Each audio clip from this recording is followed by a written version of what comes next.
BJP के जितने follower हैं उनके पास एक ही तरह के मैसेज आते हैं, उन पे यकीन करते हैं, उन पे हमारी बात ही नहीं पहुंचती। हम कितना भी बोल लें, राहुल गांधी कुछ भी बोल लें, उनके पास व्हाट्सएप पे आता ही नहीं है। उनके पास किसका आता था? मेजर जीडी बख्शी का। वो उनके घर घर में थे, वो जो बोलते थे सबके पास पहुंचता था। अब अचानक से हुआ ईरान का युद्ध और मेजर जीडी बख्शी को लगा ये तो गलत हुआ, फौजी पुराने, तो उन्होंने युद्ध के खिलाफ बोलना शुरू करा। और वो बात जो हम बोलना चाहते थे वो जीडी बख्शी ने जब बोलना शुरू किया तो बीजेपी के सारे मोबाइल पे वो पहुंचना शुरू हो गया। और आज देश के अंदर ज्यादातर बीजेपी के सपोर्टर ईरान के पक्ष में खड़े नजर आ रहे हैं। ये चमत्कार हो गया। आज एक व्यक्ति की 200वीं जयंती है, उनका नाम है महात्मा ज्योतिबा फुले। जब हम छोटे थे तो हम में से बहुत लोग, जिसमें मैं भी शामिल हूं, ज्योतिबा फुले को नहीं जानते थे। आज बहुत बड़ा वर्ग ज्योतिबा फुले को ना सिर्फ जानते हैं, उनके कामों को जानते हैं, लेकिन इतनी जब तूफान है मिस इन्फॉर्मेशन का, हिस्ट्री को बदलने का, उनका हिस्टोरिकल कंट्रीब्यूशन की जानकारी बढ़ती जा रही है, लोगों में, लोगों तक पहुंचती जा रही है। एक ऐसे दौर में जब सरकार और उसका पूरा तंत्र हिस्ट्री को बदलना चाह रहा है, कुछ लोगों का कंट्रीब्यूशन जो सरकार को पसंद नहीं है, जिनकी बातचीत सरकार को पसंद नहीं है, वो आम जनता तक पहुंच रही है। ये कैसे हो रहा है? इस पहेली में वो जवाब है जो आगे का रास्ता बताएगा। जितना मर्जी इनका नफरत का प्रोपेगेंडा हो, आज वो ज्योतिबा फुले के खिलाफ बीजेपी वाले, उनकी फिलॉसफी उनके साथ मैच नहीं करती, लेकिन उनके खिलाफ पब्लिकली बोल नहीं सकते। आज बाबा साहब अंबेडकर के खिलाफ वो पब्लिक नहीं बोल सकते हैं। वो बाबा साहब अंबेडकर जिनके खिलाफ आज से 20 साल पहले आरएसएस का खूब लिटरेचर निकलता था, बहुत निकलता था लिटरेचर, आज उनके खिलाफ वो नहीं बोलते, अपने बंद कमरे में बोलते हैं, लेकिन उनके खिलाफ प्रोपेगेंडा नहीं कर पाते। तो जो प्रोपेगेंडा गांधी नेहरू के खिलाफ होता है, जो प्रोपेगेंडा एक पूरी कम्युनिटी के खिलाफ होता है, वो प्रोपेगेंडा बाबा साहब अंबेडकर के खिलाफ नहीं हो पा रहा है। इसकी क्या सच है? इसका सच ये है कि अंबेडकराइट फौज लोग पढ़कर बोलना सीख गए। वो उतना ही यूज कर रहे हैं इस पूरी टेक्नोलॉजी को जितना बाकी लोग यूज कर रहे हैं। वो अपने अपने आइकन क्रिएट कर रहे हैं, अपने अपने आइकन को स्टैब्लिश कर रहे हैं, और आरएसएस की हिम्मत नहीं हो रही है उन आइकन्स को टच करने की। ये बात बाकी सब लोगों को भी उतनी ही शिद्दत से करनी पड़ेगी, तब जवाब मिलेगा। और तब ये जो पूरा का पूरा तूफान है, जो पूरा एक गलत इतिहास क्रिएट कर रहा है, एक गलत पूरी बातचीत क्रिएट कर रहा है, लोगों को एक लगातार उत्तेजित अवस्था में रख रहा है, और ये कोशिश कर रहा है कि हर बात के लिए एक दुश्मन आइडेंटिफाई किया जाए। गुस्सा जो सरकार के खिलाफ होना चाहिए वो दुश्मन के खिलाफ डाइवर्ट कर दिया जाए, और उससे जो गुस्सा उपजे उसको हार्वेस्ट करके नेता बने रहे। मोदी जी यही करते हैं ना, कोई समस्या होती है उस समस्या के लिए एक दुश्मन क्रिएट कर लेते हैं, उस दुश्मन को खिलाफ पूरा सोशल मीडिया उनका लग जाता है, और लोग उस दुश्मन की बात करते हैं, और मोदी जी फिर अपना चुपचाप उस गुस्से के बेस पर राज करते हैं। ये पूरी दुनिया में राइट विंग करता आ रहा है। अब मेरा सिर्फ ये कहना है, इस खेल को समझिए, हर व्यक्ति उठ के इस मीडिया को, इस मोबाइल का इस्तेमाल करना सीखिए। कोई पॉलिटिकल पार्टी इस काम को कर नहीं पाएगी।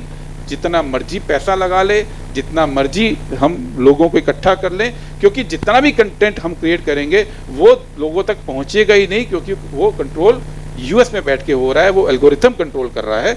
लेकिन जब आप करेंगे तो इसको कोई कंट्रोल नहीं कर पाएगा, क्योंकि उन कंपनियों का एल्गोरिथम ये भी कहता है कि जिस बात को ज़्यादा लोग कहते हैं उसको और ज़्यादा लोगों तक पहुंचाया जाए। मैक्सिमाइजेशन ऑफ व्यूअरशिप उसको बोलते हैं। तो जितने लोग एक बात को खुद ब खुद कहना शुरू करेंगे, ये कंपनीज खुद ब खुद उससे ज्यादा लोगों तक पहुंचाना शुरू कर देंगी, तब ये नैरेटिव ठीक होगा। आज तक जब से सभ्यता बनी, सरकार, कुछ पढ़े लिखे लोग, एकेडमिशियन, वो लोग इतिहास को कभी बनाते थे और कभी बिगाड़ते थे। सत्ता जो होती है वो इतिहास को बदलना चाहती है अपनी विचारधारा के लिए। ये कोई नई बात नहीं है। अगर आप पिरामिड देखें तो उसमें भी मंदिरों पे फिरौन के पुराने लोगों के नाम मिटाए गए। ये लगातार सदियों से चला आया, ये कोई नई बात नहीं है। आरएसएस भी ये कर रही है, मोदी सरकार भी कर रही है।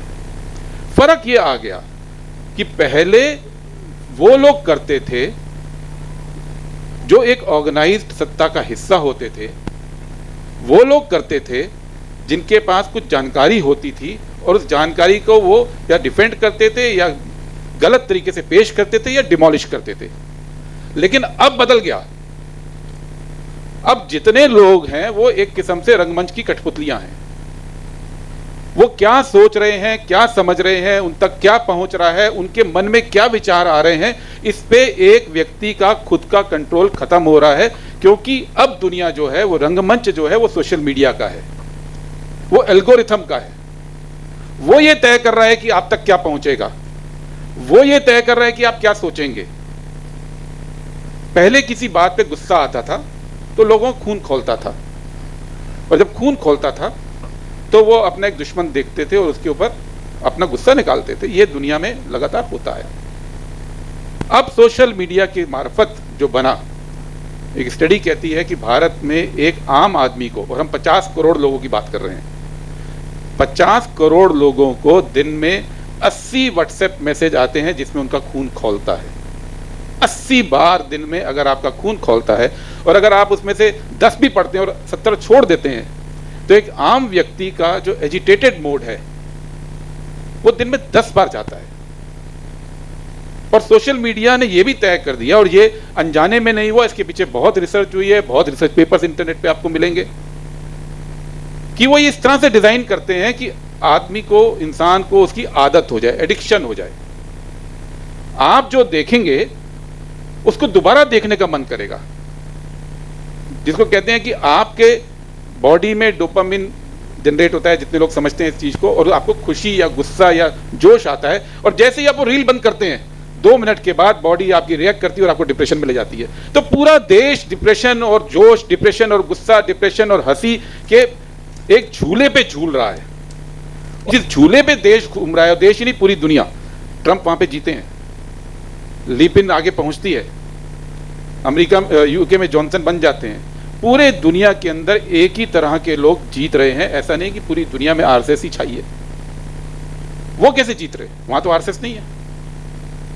वो इसलिए जीत रहे हैं क्योंकि पूरी दुनिया में एक सिस्टम बन गया कि जो आप तक जानकारी आ रही है, वो जानकारी कोई तैयार कर रहा है, वो आपको जोश में रख रहा है, और वो गुस्सा पैदा कर रहा है। और वो केवल एक लेवल पे नहीं हो रहा है, एक और चीज हो गई। अब वो बोलते हैं, ये तो हो गया इंफ्रास्ट्रक्चर ऑफ फॉल्स मेमोरीज, इसको बोलते हैं आईटी कंपनीज, कि आप झूठी यादों का एक इंफ्रास्ट्रक्चर पूरी दुनिया में बुन दिया गया है। और एक दूसरी चीज हो गई, जो आपको पसंद है वही आपको दिखेगा सोशल मीडिया पे, पीपल लाइक अस। तो पीपल लाइक अस या पीपल लाइक यू की जो फिलॉसफी है, जो आपको पसंद नहीं है वो आपको दिखेगा ही नहीं। तो आपको केवल वही जानकारी आती है जो आपके मन में विचार है, और कुछ समय में वो विचार आपको लगता है कि पूरी दुनिया तो यही बोल रही है, जो मैं सोच रहा हूं यही सच है। सच कुछ भी हो।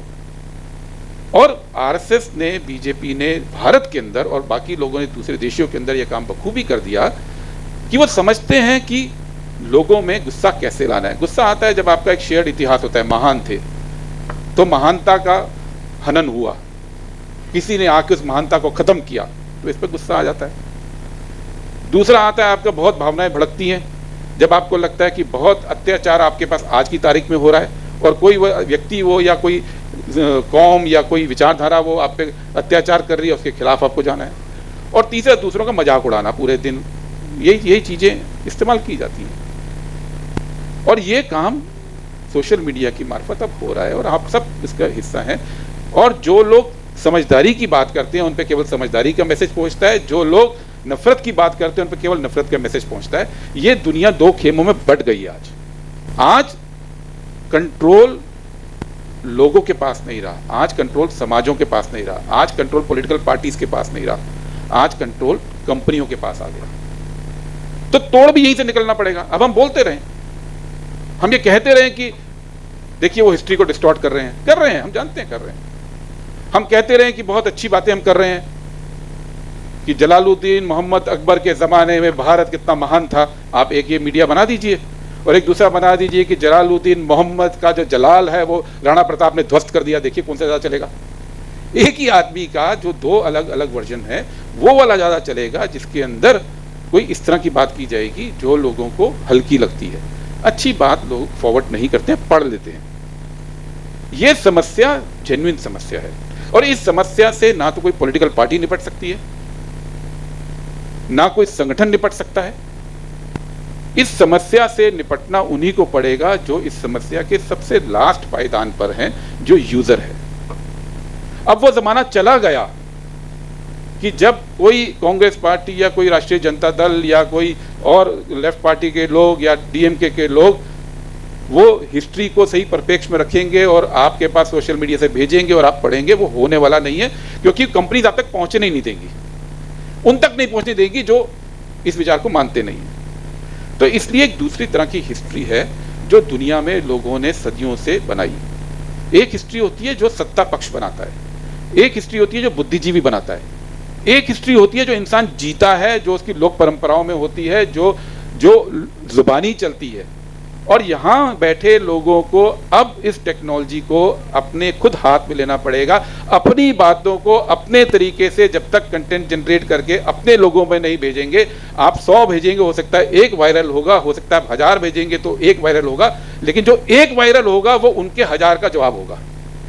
तो ये बात अब आप सुनने के लिए नहीं बैठना है, जो मंच से बोलेंगे वो आगे भी बोलते रहेंगे। इससे निपटने का केवल एक ही तरीका है कि जो लोग हैं, जिनके पास मोबाइल है, जिसके पास व्हाट्सएप है, उसको हिस्ट्री में अपनी बात अपने भाषा में अपने तरीके से अपने लोगों के बीच में कहना शुरू करना पड़ेगा। इसके अलावा और कोई चारा नहीं है। और दूसरा, उम्मीद करनी पड़ेगी कि दूसरे खेमे में कुछ लोग ऐसे हो जाएं जो पलट जाएं।